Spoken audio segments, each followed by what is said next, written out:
Good morning, my name is Arya Bina. By now, you likely have heard that the Columbus Airways heading to Somalia crashed after struggling for lost contact with ground control in Enugu, Nigeria, shortly after 3 hours of takeoff from Conakry Airport a week ago. Columbus Airways is an American passenger plane which, at the time of the incident, was carrying around 312 passengers and 12 cabin crew. In New York right now, they're about to hold a press conference to talk about the crash, and we have Slaya right now on the key. Let's turn it over to Slaya as the CEO of Columbus Airways. Slaya, you may talk. Thank you, Brina. Good morning, everyone. I'm Slaya Anastasia, and I'm speaking as the CEO of Columbus Airways. So before I start, I would like to express my deepest condolence for the incident that happened to one of our aircraft, Boeing 777-30000ER, along with our crews and for all passengers. Moreover, I also want to express my deepest condolence to all families victims. This is a very difficult incident for us, and until now, I still can't believe that this incident could happen. Once, me and all of Columbus Airways want to express our deepest condolence for this unexpected incident. Columbus Airways has been operating for 7 years, and Columbus Airways is a airline that serves multiple destinations to America, Europe, Africa, and the Middle East. We have built very good reputable airplane companies all this time, and it can be proof that we try our best to select our pilot and crew members. But yet again, this is the first time of our 7 years experience that we have had an accident like this. And it is also very difficult even for us. This is our pilot, Captain Matthew Owen. Captain Matthew is a very special person for this airline. We know he is a very sociable and hardworking person.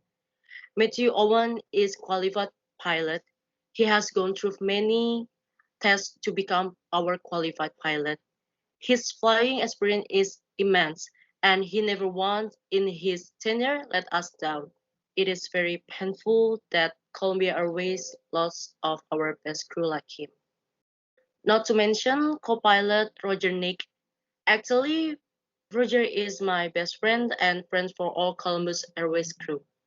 He's a very clever, very friendly, but he's also someone who is very dedicated to achieving his dreams. Sad to accept the fact that we have to lose him too.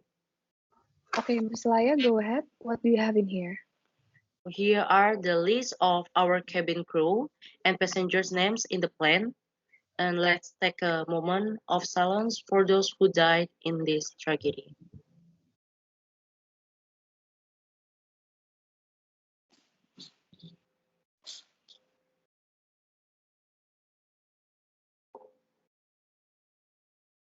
Thank you very much, Ms. Slaya. Well, can you briefly explain in chronological order how did the plane lose contact and then found exploding in Somalia?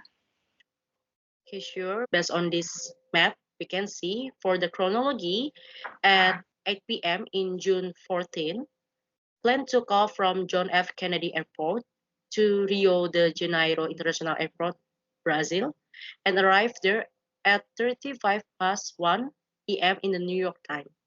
Then, at 5 p.m., plane took off from Rio de Janeiro International Airport to Conakry Airport in Guinea. The plane took off at 3 p.m.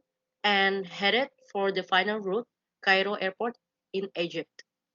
After 3 hours flight, at 6 p.m., plane sent a mayday signal and lost contact at the Enugu border on Nigeria. And after 6 hours, we lost the contact from the pilot and also from the plane. We received information from the aviation tower in Aden Ade Airport that our Boeing 777 aircraft exploded over Somalia in June 16. Okay, so now we have Rifki here as the representative of the investigator in Somalia. Rifki, go ahead. The floor Yes, is yours.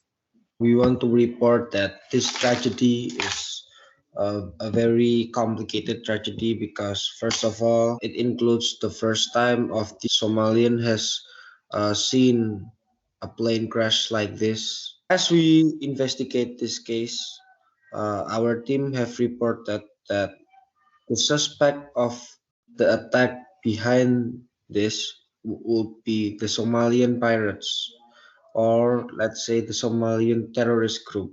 We have located rocket launchers that were not yet dismantled that are located 900 meters away from the crash site, with having the Somalian flags attached to it.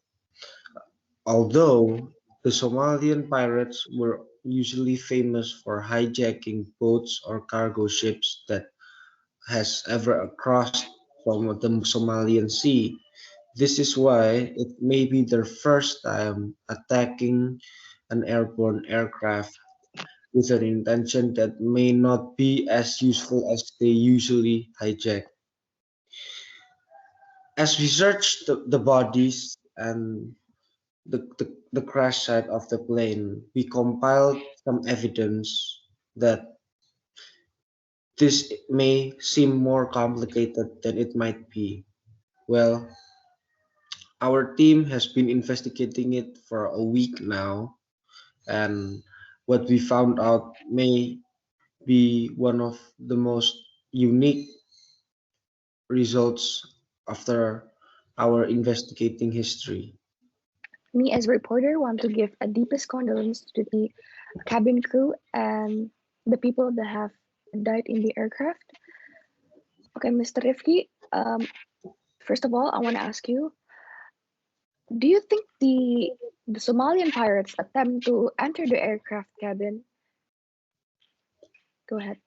We heard in the black box of the airplane is very shocking because first of all, there have been many suspicion after the conversation that we heard with the pilots. What we suspect is there was a third person talking in the cabin about coordinates that we might locate near Somalia. So we have not yet found the owner of the third voice that were communicating with the pilots at that time. We can guarantee that it's not one of the crew from the plane because what we know is that the crew of the plane, other than the two pilots, were all females, and this one was a male voice. So, and they have a Somalian accent. Well, it might not be a coincidence that maybe one of the crew is a Somalian also, but speaking of these circumstances, we are afraid that yes, there might be someone inside the plane that has something to do with this attack. Okay, thank you. Well, it seems really odd to me in the first place because usually the aviation security form like various attempt to condemn every aircraft hijacking whatsoever. How are there any no preventive efforts or suppression in the aircraft to detect any metal objects? Well, let's say it like this: these Somalian pirates might have think ahead. They may not carry any weapons because what we have brainstormed is that their plan going inside the plane may not be physically threatening because it might be impossible to bring a gun inside without having the metal detectors getting detected. After what we heard from the black box is that they may have threatened the people inside that there are rocket launchers pointing at them. That's why they are already feel threatened without them having to bring any metal gun inside.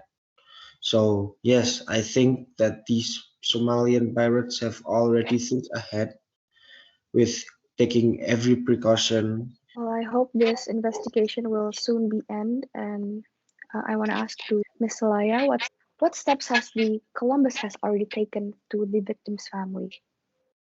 So for the step that we already conduct so far, we have compensated each victim family um, of the amount of 1 million US dollar, along with educational allowance for each victim's children until they graduate. We also regularly visit the victim's family home to provide psychological guidance. Providing psychological guidance is a very important for us to do now for them. My take on this is that many people are still concerned about this incident. Do you think that the price you guys pay, this company pay, will add up to what has already happened? Yes. Okay. What kind of psychological guidance does the Columbus Airways provide now? When we visit to the victim's home, we always bring the psychologicalist, and the victim's family can consult directly with them and also get psychological support. You may now can have a 2 cents. Go ahead, Miss Laya. I'm giving you a podium to talk. This is the hardest time for us, and this is the this is the incident that we are not expected before. Also, our first experience that we got in the aircraft crash, and we lost many of our best crew. Really hope for Mr. Rifki also the investigations can be done, and then the data and the information, update information, and the motive behind this can be found as soon as possible. That's all from me. Thank you very much, Ms. Brina. I, as the representative of the Somalian investigation team, is still working very hard to identify the motivation of this attack and how did it happen. Our team is still collecting data from the crash site, and we will not rest until we already found the bodies and they are returned to their beloved families, because this is a very unique situation. We are intensively sending out our team to excel the duration of this investigation. We do not want it to be very long. We want it to be very fast in order these families to know as quickly as possible. We are still trying our best to solve this. Thank you. Well, I hope this case will soon be end and all the unfortunate one will also get what they deserve. Once again, thank you so much, Mr. Rifki and Miss Laya. Thank you guys for tuning in. My name is Arya Bina, reporting live from C Channel.